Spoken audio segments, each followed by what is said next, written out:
like to introduce Mr. John Crossen, who is, all of you know, is probably the cutting edge guy in terms of research and technology on pistol cartridges of the 19th century, particularly the ones that are waterproof and unique to the time period. So thank you so much. All right, thank you. Yeah.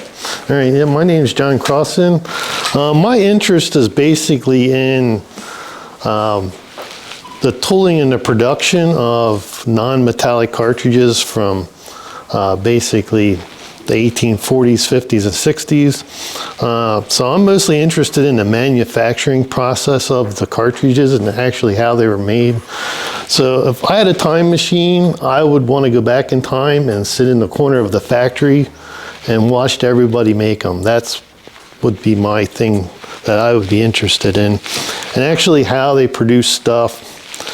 And a lot of it has to do with because a lot of this stuff was never documented. I mean, there was some patents and stuff like that that would basically give a description of it, but a lot of them are kind of vague, and even the tooling, like, does any tooling exist for making, say, a skin cartridge? Like, is there any examples that exist? I've never seen one. So basically, it's like I've had to recreate the tooling or a modern equivalent of that from what I think they was, and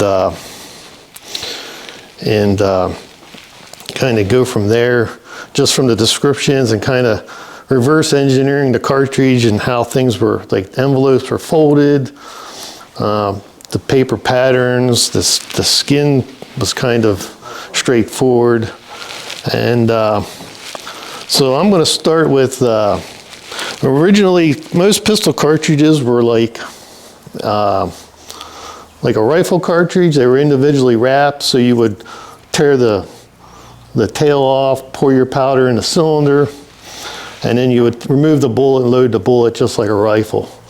So they were mostly made like this, and so they went from this to a self-contained cartridge that was basically like a container glued to the bullet, or actually a lot of them were tied on with a piece of thread. And so this is what they call like a self-contained combustible cartridge, compared to this where you had to actually separate all the parts and do them individually, where this you would just load it right in and you're done, and then cap your revolver. And so there were many varieties of this style. And the earliest style would have been, would be a skin cartridge. And basically these are made from the intestines of like an animal. It'd be a hog or a lamb were the most popular. And so basically you would, same as what you make sausages out of, so you would clean the casings out. You would cut them down the middle into like a thin strip, cut pieces off, and then stretch them over a mandrel. And all my mandrels are 3D printed, and they look kind of, let me see, I actually use the old containers that the casings come in, so you can buy them into grocery stores like this. Almost all grocery stores have them, and so these are even readily available for making skin cartridges.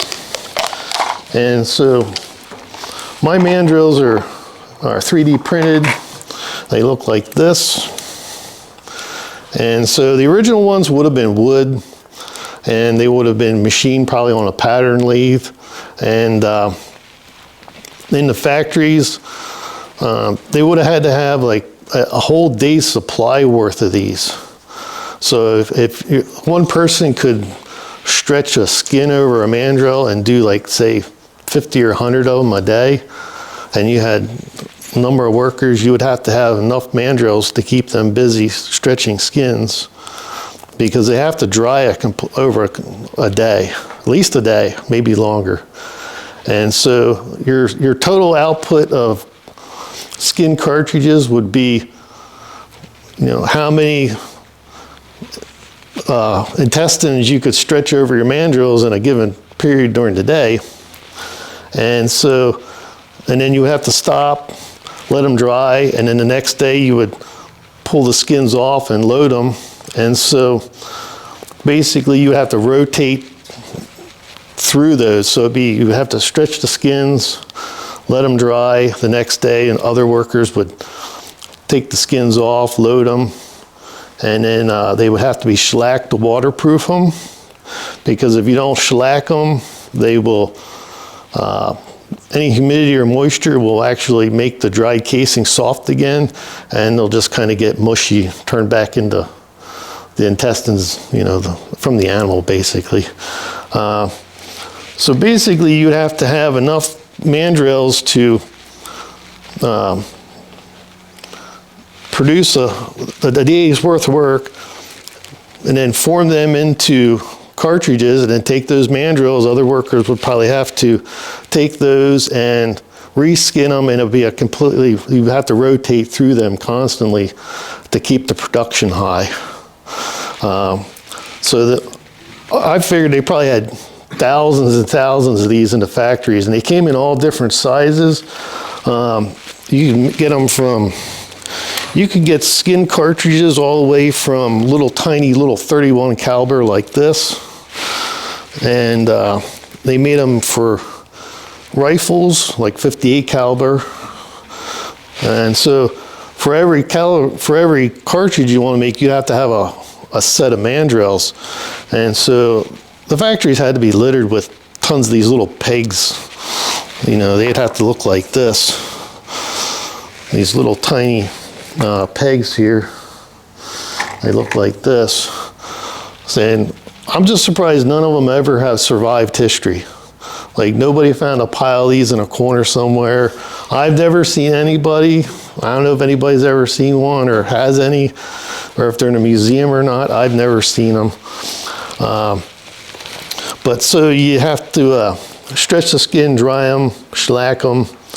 And there were multiple varieties of these. So if you just stretch the skin over it, let it dry and load it, and you shellac it, that's a seamless skin cartridge. And there's another one called a Hodgkin's patent, was where they take the two pieces and they twist them around. I think they're opposite. I've never made those, but they're opposite directions or the same direction.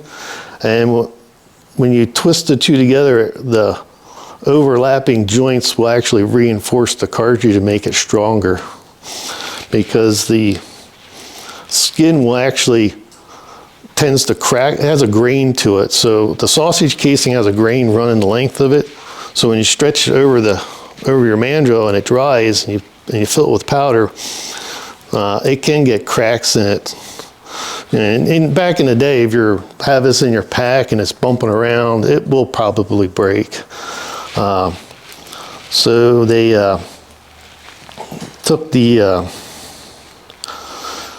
so they would double wrap them to reinforce and make them stronger. That was one attempt to make a skin cartridge stronger. The other method they used was Captain Hayes patented cartridge. So you ever see a label on a cartridge like that? A lot of them were made by, most of these were made by the English companies. It was like an English made cartridge. They were very popular. And a lot of times you'll see a cartridge like this with a outer wrapper on it. And it'll say Captain Hayes patent. So whenever you see that, even though it's hidden away in this little tiny packet, it'll have a cartridge like this with thread wrapped around it to reinforce it. And so that just basically, so if it would crack or something, it would kind of hold it together and keep it from falling apart.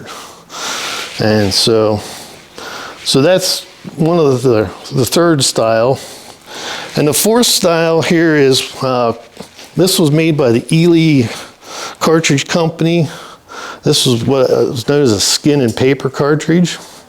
And here's it's hard to tell, but here's a picture of a 31 caliber. That would be this one, this tiny little thing here.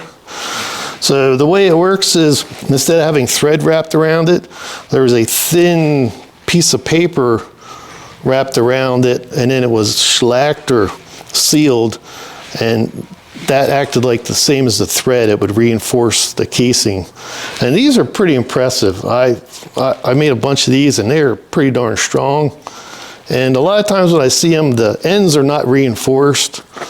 So when you find these, sometimes the paper part will be intact, but then the end will be broke off. And so, and the other thing too with these is they're all wrapped the same as, they're all wrapped like this with the outer wrapper on it, so you don't know what you have inside it. Like if you get one of these original, you don't know what's in it. It could be a skin and paper cartridge. It could just be a regular Hayes style cartridge. You know, you just don't know, especially with the Ely made ones. You know, they were just made like this, and if you can get the bullet out, but most of the time it's not very successful, they'll break. And an original one, I wouldn't attempt to do that. I would just ruin the value of it. And so a lot of those were, at least the British made ones, were supplied in tin cans like this, so it would have been packets of like at least 50 in a can. So this is a can of 50 pocket cartridges. So they're the tiny little things like this. And so this little thing took me forever to make. They're very labor intensive. And those, the British cartridges are almost always skin cartridges with the outer wrappers. And I have a theory that basically, since it was a world empire, they had to package these and make them to survive a sea voyage, transferred off the docks, into a wagon, onto a train, into a soldier's pack. And so you think you're riding a horse with these, they're gonna be constantly banging around. So it seems like an extravagant packaging system, but it had to survive. I mean, if you made a bunch of cartridges, sent them out to the troops, and they get them and they open up the can and they're all busted into pieces, what good does that do you? So it seems very extravagant, but there's definitely a reason for it. And that's my theory behind why there was such an elaborate packaging system for this type of cartridge. And so the next type of cartridge would be, I'm gonna do a brief segment on tinfoil cartridges. These were briefly made by Colt and the Ely cartridge company in England. They had a joint patent together. And instead of using a skin or a paper, they actually used a very thin tinfoil. And so the tinfoil I use is used in dentistry. So when you get your dentures made, they would take a mold of your gums and then they would put this over the mold and then they make your false teeth around it. And then this was like the space between your gums and your dentures. That's the only available tinfoil I could find that is thin enough that would be period correct for it. And this is 100% tin. And so here's an example of an original tin cartridge. And these are the most delicate things I've ever made. They're ridiculous. Because normally like paper, you can kind of squeeze the case and it'll spring back. These, you squeeze them, they don't spring back. They just right there like that, and that's it. And if you drop it, it'll put a kink in it. And then you gotta sit there with a little Q-tip and press the little dent out. If you go to put the bullet in and you bump a little bit, you boop it, then you gotta throw it away and start all over again. These things were terrible to make. And they only made them for between 1855 and 1857, so the life on them was very short. And the only reason they made them out of tinfoil was an attempt to make them waterproof. That's about the only practical reason to go through all this effort. And so they really weren't a commercial success, and they weren't even the military didn't officially adopt them. And I think I remember reading somewhere where they might have been tested in the Seminole Wars in Florida because of the humidity and the rain and all that stuff in Florida, the South. You know, they wanted something that would be waterproof. So this was kind of an attempt to do that. And the Ely company also made these, so you'll find them. And they also, since they were so delicate, they did an elaborate packaging system, just like the British. And so these were individually wrapped like a piece of candy. And so basically it was inner cardboard, like a heavier cardboard. And then these were actually wrapped in the Colt ones were wrapped across the length. So this is an unwrapped wrapper. And so basically when you would go to make the casing, you would start on this end here. Like if this was your mandrel, put it here, roll it like this, and then you would fold the end over like that, and then push this around the far side of it, and then that would make your empty casing. And then after that was done, your bullet would kind of be a press fit into that casing, and then you kind of fold the end over. And then to open them is basically you would pull your tab like that and kind of open this up, and then the cartridge is ready to load at that point. Yeah, I never thought of that. That's basically what it is, a Hershey Kiss. That's why I would describe these as being wrapped as individual pieces of candy, because that's kind of the way it is. And the Ely's and the British ones were always made like this. They were wrapped around it. They were wrapped, basically to make the casing, you wrap it around the mandrel, and then you fold the end over, and there's always a little sticker with Ely London on it. And so these work the same way. You kind of just pull a tab like that, and then they'll open up and you can pull the cartridge out. So these are simpler to make than the Colt ones. The Colt ones are kind of an elaborate, but they're very unique. It's a very pretty cartridge, I must say. This wrapper looks, and it's got their name on it with the horse logo. It's a very nice looking, handsome cartridge. But that's the Tinfoil cartridges. They were not really a commercial success. And when you do shoot them, there is some residue and pieces left in it, which, I don't know, you could do a second reload if you want, but you know, when you're out in the field under fire, you're not gonna say, whoa guys, stop, I wanna reload. You know, you don't do that. So there was no such thing as a fast reload for pretty much anything on a revolver. And so the next one I'm going to go to is a paper cartridge. Now the paper cartridges were varied. I mean, you could have, the way you could make a paper envelope was varied across all the different manufacturers. So if anybody says, it was made this way. No, everybody had a different technique. It's no different than a firearm. Everybody had a different, firing pin system, trigger system, bolt, and all that was different. So the way you would actually make the envelope could be just a single piece of paper, kind of a square, a trapezoid. You wrap it around the mandrel, kind of glue it, and then you put your bullet in and trim it off. And so you could do it that way.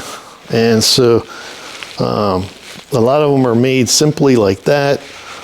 Some got very elaborate, and a lot of it had to do with speeding up production and ease of actually manufacturing them. And so the material too, you could go from either a plain paper to a treated paper or nitrated paper. And so there were the two different options you could use for papers. And so one of the most popular was the Johnson Dow cartridge. And so they were a treated paper, and what you would do is, it was like a trapezoid shape from what I could tell from the originals I own.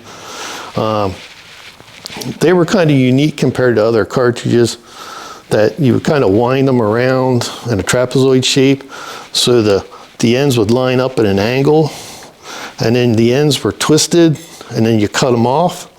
So on the very end, you can kind of see it reminds me of a spiral galaxy, like a bar galaxy, like out in the universe. It's kind of twisted, and where you cut it off, it's kind of flat.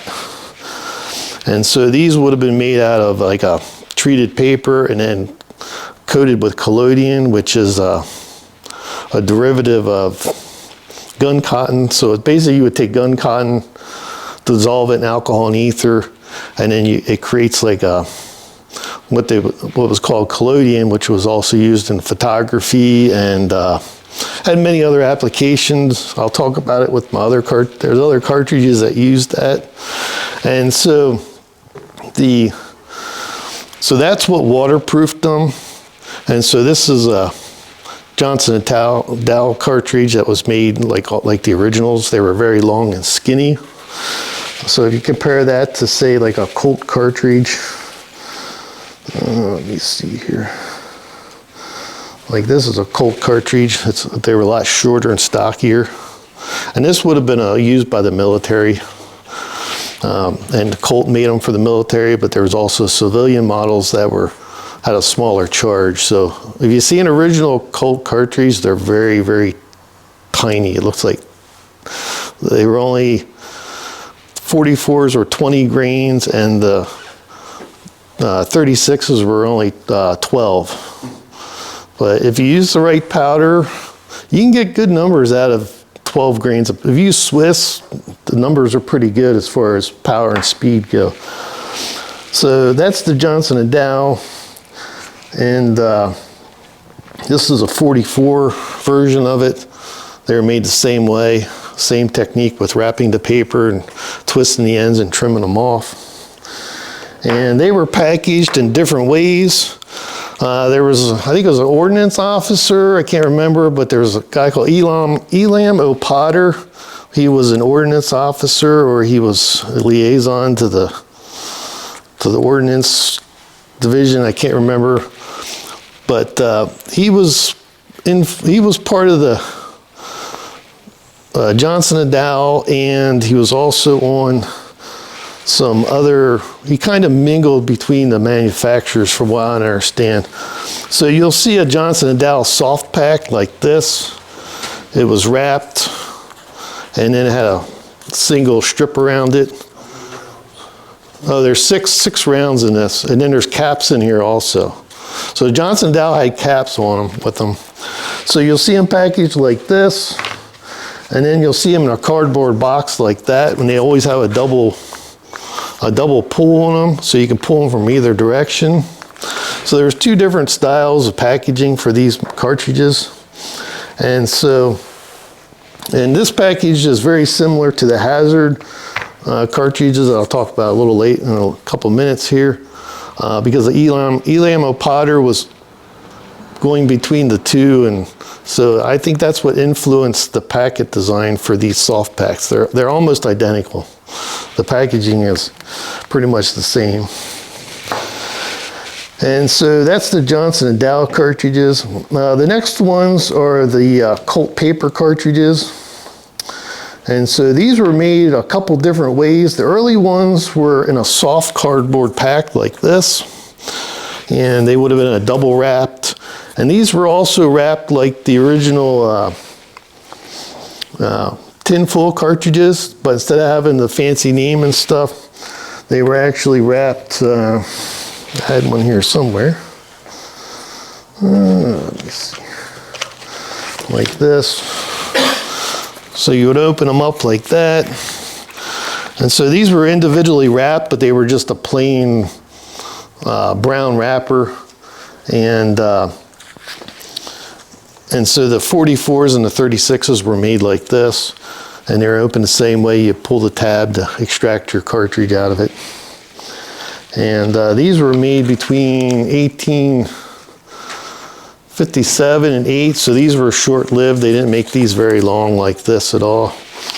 And they had I've seen 36s with this weird trapezoid origami type configuration with the envelope. It was a triangle that was kind of wrapped, folded, and had little dog ears hanging off of it. I've only seen a couple pictures of it. It's kind of a rare cartridge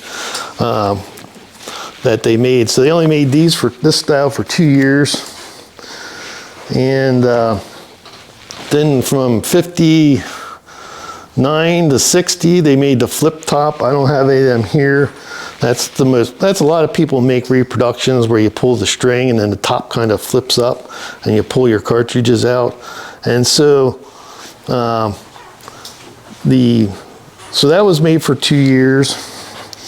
And then after that, they went to a horizontally split, so they're actually split. Instead of having a flip top that you would flip open, you would, there was a piece of wire, and you would pull the wire and they would open like this, like a book.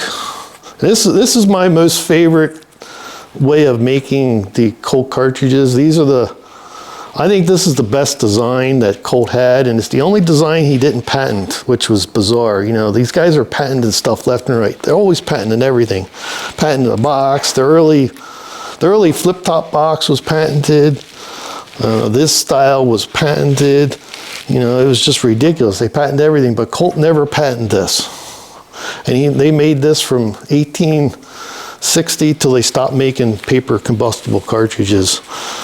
But it's kind of strange that they never, I don't know why, but this is the nicest packaging. And the reason I like it is that when the two halves go together, and if you glue the entire wrapper to the wood blocks, and the shellac will shrink a little bit and tighten up those two halves, and it'll actually squeeze these cartridges, and it is the most solid feeling box that I've reproduced to date. And they don't rattle around in there, they feel solid.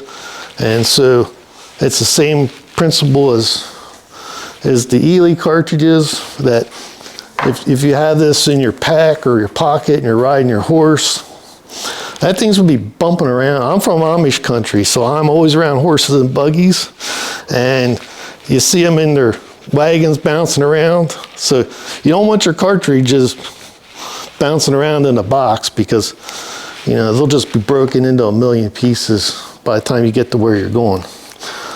So these were the split type, and they made these in every single size, from the 31s to the revolving shotguns were made in this style box.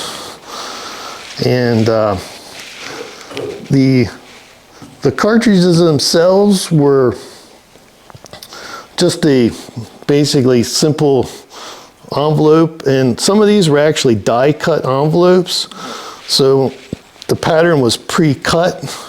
So a lot of cartridges, what you'll do is, for a paper cartridge, you'll wrap them, and then you'll insert your bullet glued, and a lot of times you'll take a knife and you'll trim off the top, and then that would be your finished cartridge. But with a lot of the Colts, they were like a pre-cut pattern like this, and so you would basically have your mandrel. You put glue in 2 spots, wrap it, fold the end over, and you're done. It was a very fast way of accurately making an envelope. And a lot of and you can always tell what cartridges were made with the patterns, with the die cut envelopes. I have a picture here somewhere, and don't know where it got to. But you can always tell, because, like, for example, here, you can kind of see where the knife cut was. It'll be an even cut. Whereas when you fold an envelope like that, if it's die cut, you'll end up with a step at the top here. And then the end always has a curve to, when you fold the end over, it'll have a really nice gentle curve that's been pleated, and that's because of the end piece here. When you fold it over, it kind of pleats itself and folds real nice. So you know, if you see a style cartridge like that, it generally would be a die cut envelope. And so, and this is the fastest way to make to cut the blanks out. And so to cut these, they would either use Anybody familiar with like leather work, where they have a clicker die, where you have a shape of the piece of leather you want to cut, and one end is sharp, and you put it on your leather, and you put a machine over it, and you clamp it down, and it cuts through it, and then you pull the cutter away, and you got your shape made. So they were made like that, so they had like a punch, they would punch them out. It could have been a rotary, so they put a piece of paper in it, and your drum had all your shapes on it, and you roll it through, and they all come flying out the other end, all cut and ready to go. And so I have this, a lot of this stuff is me guessing, because there's no written records of it anywhere. I've never seen like I was saying with the mandrels, I've never seen any old tooling, anything like that. So, and there's no records of actually how they manufactured it. So that's why when I was saying I like to go back in time, you know, because all that stuff is lost. I mean, I have no idea. Just from looking at the way they were folded, I can tell they were die cut.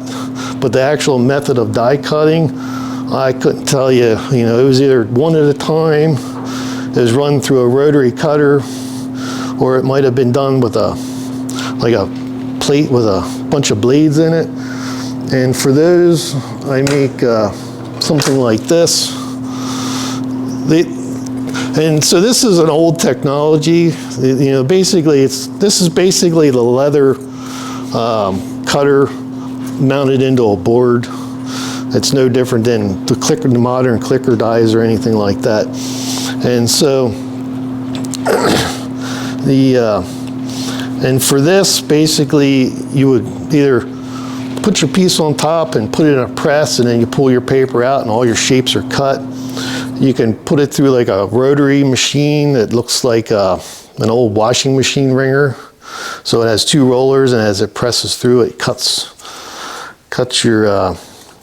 all your shapes out. And so this is one I made out of wood, and I have 3D printed ones that look like this. And all these blades are made out of old pallet strapping. I sharpened by hand. These are ridiculously time consuming to make, but this was my proof of concept for making die cut envelopes.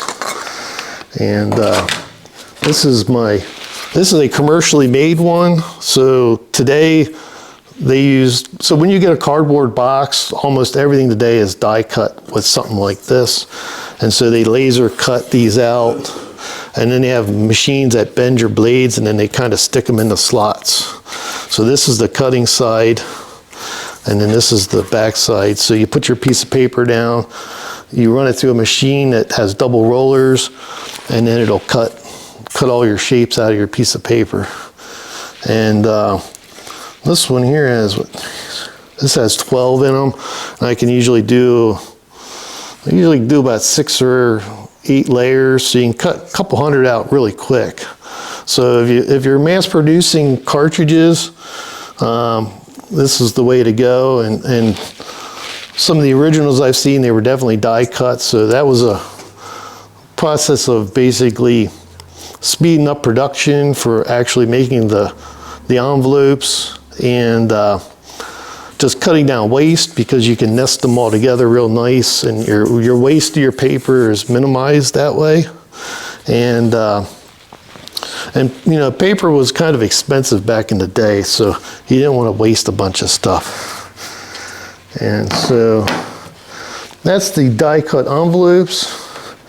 And the last one here is what they call a compressed cartridge, which was actually had no envelope, no skin, it had nothing. It was basically you take your powder, you compress it into a mold, and then once you compress it, you extract it from the mold, and it's usually the powder would have to be slightly damp to bond it together, and then when you extract it out of the mold, you have to leave it dry, and once it's completely dry, you can basically glue that to your bullet, and then you cover that with a waterproofing agent, and there you have a compressed waterproof cartridge. And so they look like this, something like this. So it's just your bullet with a little black gumdrop on the back, that's all it is.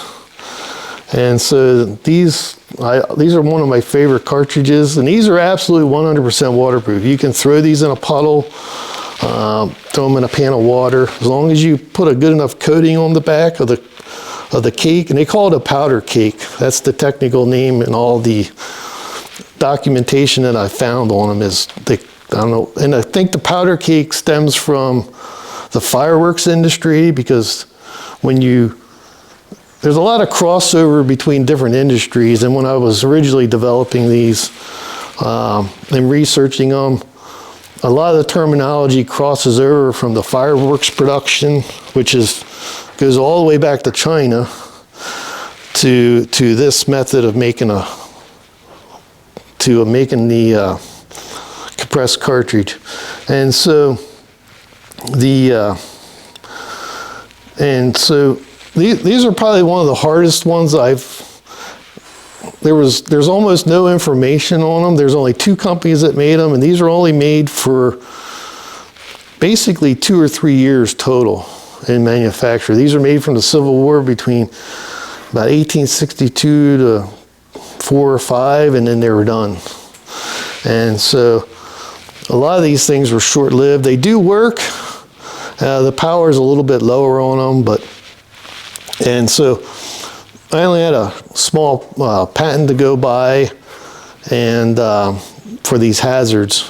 And the hazards were the hardest ones to make. There was 2, I forgot to explain, but there's 2 companies that made solid compressed cartridges. The other one was the Barthlow cartridge. It looked like this. And you can always tell the difference. The Barthlows have a square bottom, and the hazards, almost all of them have a rounded bottom. It's because of the way they were made. And so the hazards, or the Barthlows were the first ones I've actually made, because the documentation for these was available. The 2 guys that were making these, and Barthlow was not the manufacturer. I can't remember the name of the 2 guys in Philadelphia. They got the patent, and they thought, we're going to make these things. We're going to sell them to the Army. Well, they made them. The Army tested them, and the cake here kept falling off the bullet. So to fix that, they put a little piece of silk around them, and they sent them back, and they still didn't work very well. And for me making them, they work, but they load terribly because of that little extra layer of silk.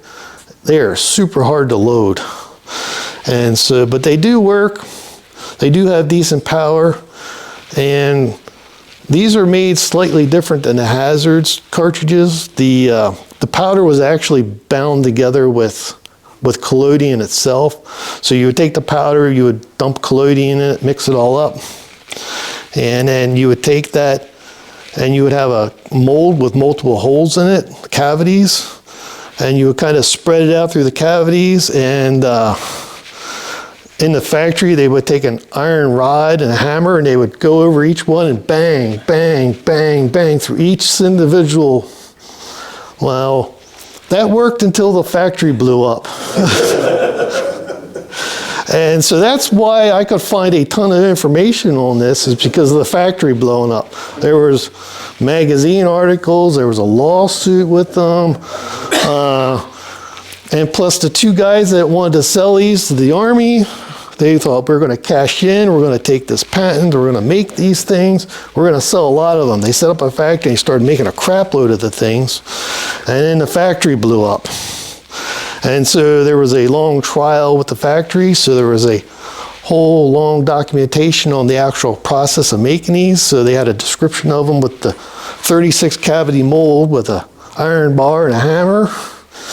And it was actually a very horrific explosion. It killed 30 or 40 people. It was something else. And so there was a big newspaper article on that. They found body parts all over the city, torsos, and it's kind of the article's kind of gruesome. They didn't hold back when they wrote the article. But then there was a trial. They fixed they were able to actually make another factory and start making them again, which I can't believe that was even they were even actually able to do that. So they did make them. They made a whole bunch of them. And then the Army said, nope, we don't want them. They actually don't work that well. Just from me making them, they kind of don't work that well. So I could see why the Army actually rejected the things. And so they had a whole surplus of these because they were thinking of, they were going to cash in on this and make big bucks selling them to the Army. So they ended up selling them to a sporting supplier in Philadelphia. And so these things sat around for a long time. You could actually find them, you know, years later, still brand new in the box. And so, yeah, this was before Bannerman. So Bannerman, this was during the Civil War. So, so they ended up going into a sporting goods supplier in Philly in surplus for a long time. So these were easy to kind of research and reproduce. The hazard ones, they weren't, I could find no information. I looked up everything on the Hazard Powder Company. I find nothing. The patent was kind of vague, and a lot of the patent had to do with making artillery. So basically, they would make big artillery for cannons. So they would take a big giant mold, and they would pour the powder in, compress it, and if you can press the powder at different pressures, you could get different burn rates on it for an artillery round. So if you took a certain amount and you compressed it, and you would kind of build up the layers. And that's mostly what the patent talked about. At least half of the patent talked about that, but they actually didn't tell you if they used a binder to hold the powder together.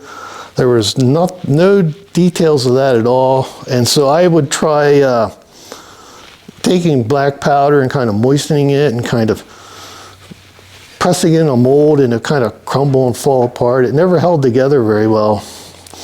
So then I started researching other types of similar industries. And so, like I was saying with the terminology, with the powder cake, so when you make fireworks, there's a thing called stars, and so when you make a firework and the mortar goes off and all the sparks come out, they're called stars. And to make a star, they're called pump stars, is the technical name for a fireworks star.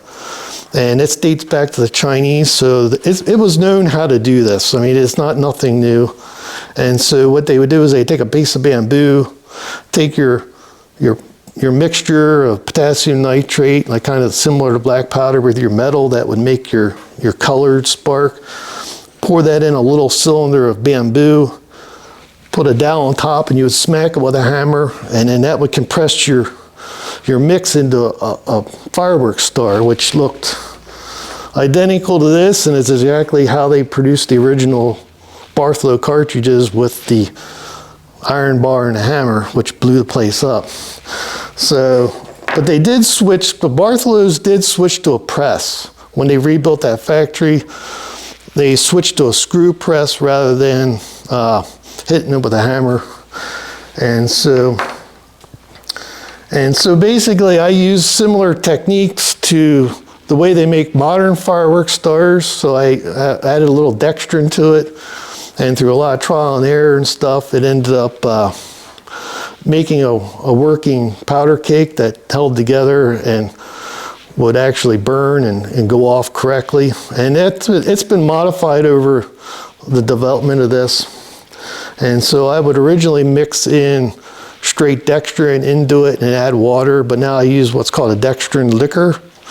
And so it's basically dextrin dissolved in water, and then that's added to the powder and then compressed. And so the amount of dextrin in this is almost nothing. It's basically, I calculated out for each one of these. If you use the dextrin liqueur, it will be 0.08 grains. So it's less than 1/10 of a grain of dextrin. It's hardly anything in it. And the other problem I had with developing these is getting them dry. That is the hardest part. If you don't get them dry, they will be underpowered and they will leave smoke trails, which is interesting. And the other thing they do is you'll have like basically a fireworks star. So if you shoot one of these and you get like a shooting star coming out behind your bullet, it means the cake wasn't dry enough. So that's one of the things I had when I first started making these. There are a lot of smoke trails, and plus it's almost like a little rocket engine as it's going through the air. You got this little burning powder rocket engine. Yeah, so, but if you dry them, you have to dry them in an oven or a food dehydrator. And that was not uncommon to dry. Artillery pellets were actually dried in an oven. I have documentations from the 1870s or 80s from the U.S. arsenals of them actually making black powder pellets for artillery.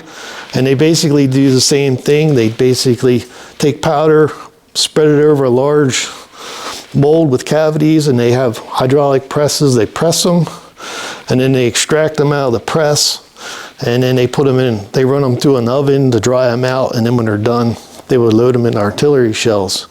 So that's basically the process of making one of these. And so once you glue them onto the bullet, you coat them, then they're completely waterproof. And as long as they're dry, they shoot fine. I shot hundreds of these already. And so they made these from anywhere from little 31 calibers all the way up to 58s. So I got a bunch of these to shoot this weekend. This is a 58 caliber. This is a 60 grain charge. I have a bunch of pistols, so if anybody's shooting pistols this weekend, I have about 40 of them. So if anyone wants to try one, you've got a 44 revolver with you. I have plenty to try. This is for sharps. They made them for sharps. Yeah, but the chamber length, I don't know if it depends on their chamber length if they're going to fit right. The only problem with sharps is the chamber lengths are all over the place between makes and models. It's confusing. But so that's basically, they made them, if you look at the, so here's a picture of them. So this is a lot of them they made. They made them for all the arms basically during the Civil War. So everything from 69 caliber, 58 muskets, Colt revolving rifles, sharps, 44 revolvers, 36 navies. They made them for everything. And so those were the two companies that made compressed powder cakes, was Bartholow and Sharps. And there was one other company, 100 years later, it's called the Mount Pleasant Cartridge Company. Anybody ever heard of them? Probably older reenactors, probably heard of them. And in the 1950s and 60s, there was a company that made reproductions of these, just like I did here, except for they had the square bottoms like the Bartholow instead of the curved powder cake on the bottom. And so they made them, even they're collector's items now today. I have one or two of them. They're and they use the same 44 caliber Colt bullet. So basically it looks like this with a square bottom. That's the only difference. So, but that's I guess that's about it. Anybody got any questions? A lot of questions. Okay. Would you be so kind as to repeat the question back when you hear it, so that people can... Oh, okay, all right.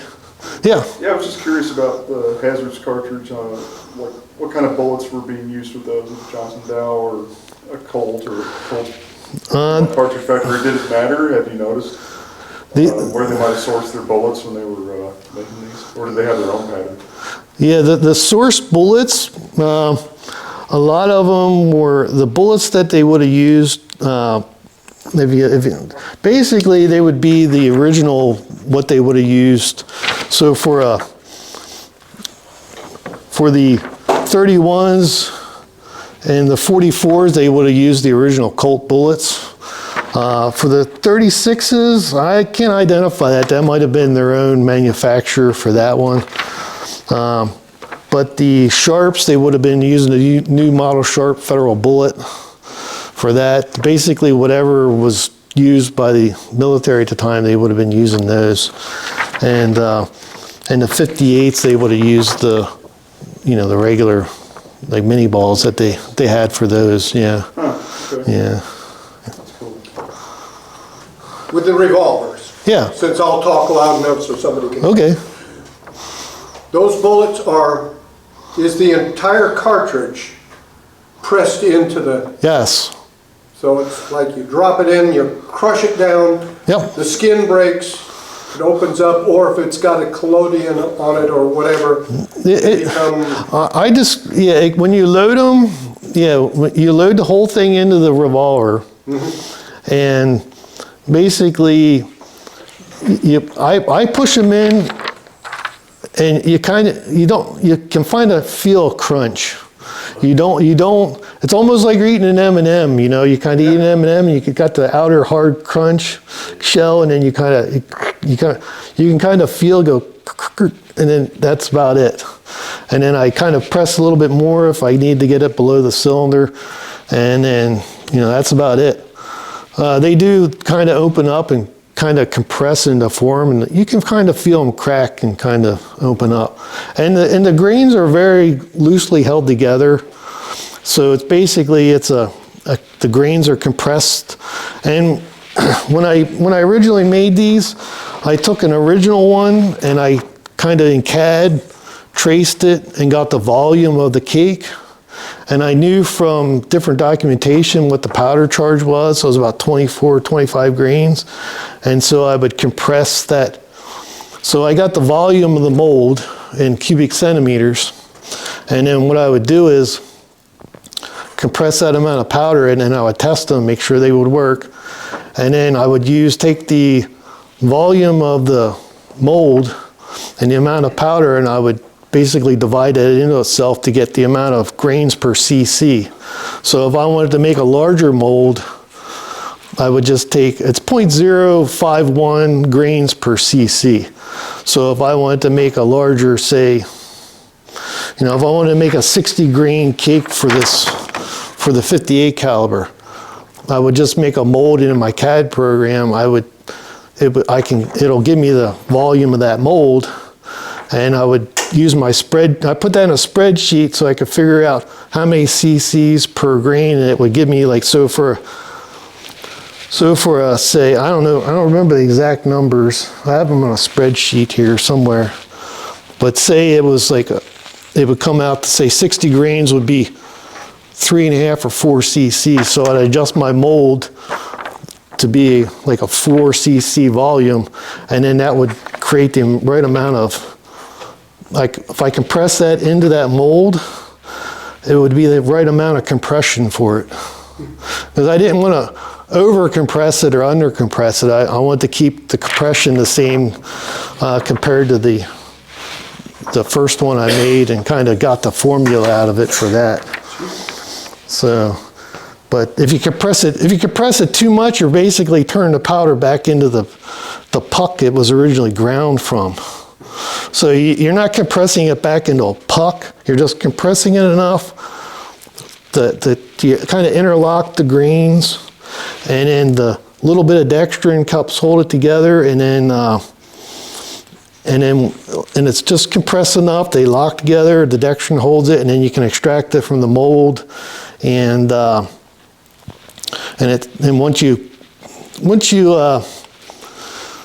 once you dry it out in an oven, or I like using a dehumidifier for drying them out. Oven works, we gotta be careful. But dehumidifiers work the best. I usually throw them in there for about 3 hours, and it works fantastic. It's not like you're making thousands, I think. I've probably made almost 1,000 of them. Well, the original molds I used were a split mold with a hose clamp around. I sell kits for those. But I have made a press that works identically to the original way they would have made them. So the original press would have been a multi-cavity, like the original Barthel's, when they described it in an article, it was a 36 cavity plate. You put the powder in, you spread them out, and then they would have pressed them. And so what I do is I take and then basically then you would push them out, and the pellets would be done and then you got to dry them. But the artillery, when I was talking about the artillery pellets, that's how they were made. So you got a big mold, you put the powder in, spread it out even, you compress it, and then there's a bottom set of dies that will actually push them out of the mold. And so I have small presses made out of leather punching machines. So I can there's a funnel with a container, and I can sweep it across the cavity, it drops the powder in. And that volume has to be calculated too, because the fill volume and the compressed volume. So I have to calculate the fill volume and the compressed volume so it compresses right. Took forever for me to figure that out. But so basically you fill the cavity, one plunger comes down, compresses it, and then on the bottom there's a smaller one that will push that out. It works exactly like a swaging press for a bullet. So you put your piece of lead in, you squish it, the lead spurts out, and then when you push it up, there's a pin that pushes your finished swaged bullet out. It works exactly like that, except for it does it with powder. Yeah. And those, I can make one in like 10 or 15 seconds. It's basically, you sweep it over the whole press, flip another lever, bam, you're done. You got a finished pellet. So, and that's how they made them that's how Hazard originally made them. And if you look in an original one, all the originals have a little round, faint dimple on the bottom. And that's from the pin that pushes out the finished cake. So until I got an original one and examined it, sometimes you can barely see them. Sometimes they're more prevalent. So this one here, you can see, you can kind of see you can look at them later, but there's a kind of there's the dome there within a square bottom. And that was the shape of the plunger that pushed out that finished cake. And if you look at some of the original ones, the 58s were made that way. They weren't completely spherical on the bottom, like the 44s. The carbine, the Sharps, and I think they made them for the Star rifles.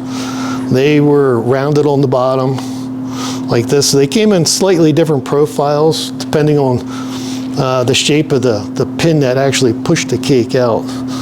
And so,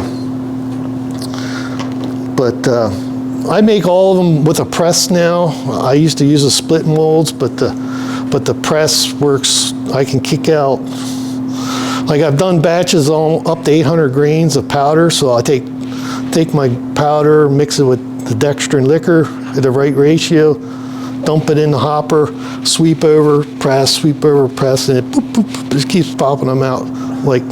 So within half an hour, I can have 50 or 60 or 100 of them real quick.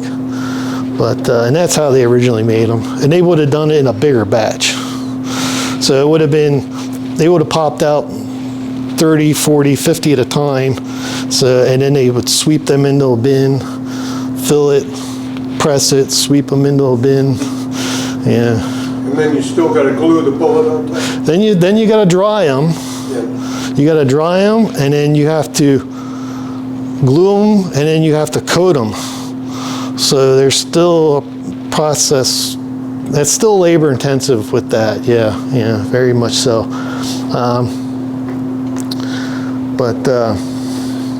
What do you use for the glue, like gluing the belt bullet onto the cake and stuff like that? For the glue, I use nitrocellulose glue. Like that Duco or something like that? Yeah, you can use Duco. I use a glue for fletching archery. Fletchings. Yeah. So they sell in a big can. You can get a quart or gallon cans, and they use it for fletching arrows. And that was the cheapest option I could find. I've gone through probably 3 quarts for all the ones I made. I use a lot of it. But you can use any nitrocellulose-based glue. It would be, I've had people use like guitar lacquers, Duco glue, nail polish. Some nail polishes actually have nitrocellulose as their base. I use the glue and I usually thin it out, makes it paint better. Because you gotta kind of paint them. And you can dip them or paint them too. I've done both methods. I like the originals ones would have been dipped, because whenever I dip them and you let them dry, a little air bubble will come out of them. And if you look at a lot of originals, you'll see a little air bubble here and there. When you paint them, you don't get air bubbles, so they were definitely dipped.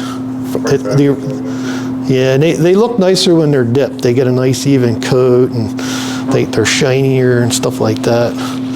And so, any more questions? So John, I have one important question. Okay. What got you into doing it like this? A lot of us have done just a regular old cartridge, but this is the next level. So what possessed you to go to this level of incredible detail?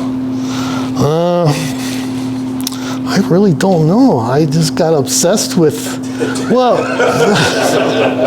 I guess some of it was, I started making paper cartridges like everybody else. You know, everybody else makes them. They cut them out with they use the cigarette paper, and they do the little piece on the end. And as I started looking at more and more originals, I thought, they really weren't made that way. I mean, some of them were, but I was looking at a lot of them, and it was like, and I knew none of this stuff before. I mean, none of it.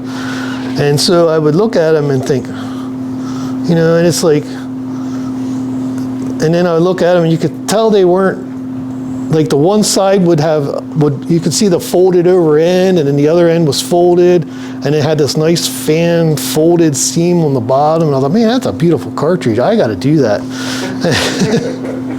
And so it was actually a lot easier, because you can glue the pattern flat, so you can basically, like with the paper cartridges, you can glue on one side, and it's really fast and easy. And I thought, oh, that's why they did it. It's quicker and easier to produce them. And it just grew from there. I mean, and then I discovered other types of cartridges, and I thought, oh, I got to make that one too. And the next thing you know, I'm like, and then I made it a goal. I want to make every single type of cartridge that was produced back in the day as authentically as possible. That's kind of my goal. And I don't know if it'll ever end. Yeah. Anybody else? Have you had any hiccups during your development that you would like to share? Oh yeah. Repeat the question back. If I had any hiccups during the development of these, yes. The hazard ones I did, yes. Because I thought originally the first couple I made, they worked perfect. I made them with the dextrin, they worked fine. I went out, shot them, chronoed them, they worked perfect. And then I made a bunch of batches, and I started selling kits for them. And then I went out and shot a batch, and it was awful. I don't know why, it was just terrible. And it came down to the drying method. That was my hardest. Yeah, and reducing the amount of dextrin in the mix too. And you guys probably all know Hugh Knight, and we corresponded a little bit with. He wanted an easier way. Originally, I would take the powder, you would pour a little dextrin in it, mix it all up, and then you would put a little bit of water in. Like you have to weigh it all on a scale too. So each one was individually weighed. So you weigh the powder, you weigh the dextrin, put a couple drops of water in till you hit your weight to get the ratios right. And it was very time consuming. And he asked me if there was a way to, if he could pre-mix the water and the dextrin. And had to help, would that speed up the process? And I thought about it, and I thought, oh, it probably would. Yeah, that would make sense. You could make like a liquid concentrate of it. So I've worked on the ratios of water to dextrin, and I kept reducing them through many batches. And I got it down to where you could make a batch of 10 grains of dextrin, 100 grains of water, and then I would add another 10 grains of alcohol in it. Since dextrin is an organic product, if you leave it sit, it'll probably start growing mold and stuff. So I added a little alcohol to it to keep the bugs from growing in it. And so that really helped out a lot. I mean, that totally changed the process of making these. Plus it mixed more evenly. So what I ended up doing is you pre-mix you do that ratio of 10, 110, and you heat it, and then it dissolves that dextrin into the liquid, and that's where the dextrin liquor came from. If you want to be fancy, you can call it liqueur. If you want to make it sound French and fancy, you call it dextrin liqueur. And when he suggested that, when I was researching, it brought back an idea from a video I saw. I think his name's Ted Gorski. He makes fireworks. I think that name's right. He's a firework maker. But he would make his firework stars with a multi-cavity mold, and he would press them in a press, and then he would take and when he mixed the ingredients, he mixed in a liquid. He called it a dextrin liquor. So that's kind of where the idea came from, was from his. So I kind of borrowed that name. And then a lot of and that kind of terminology comes from a lot of the fireworks books. That was a common terminology. They make a liqueur of this, or a liqueur of that, or a liquor of this. So they would mix their ingredients into like a liquor, a tincture, and then they would mix that into their things. So it was a combination of many different things. And so once that got done, it really speeds up the process, makes a better cartridge, and there's less water in it. There's actually very little dextrin now, just a little bit. And you don't have to measure as many.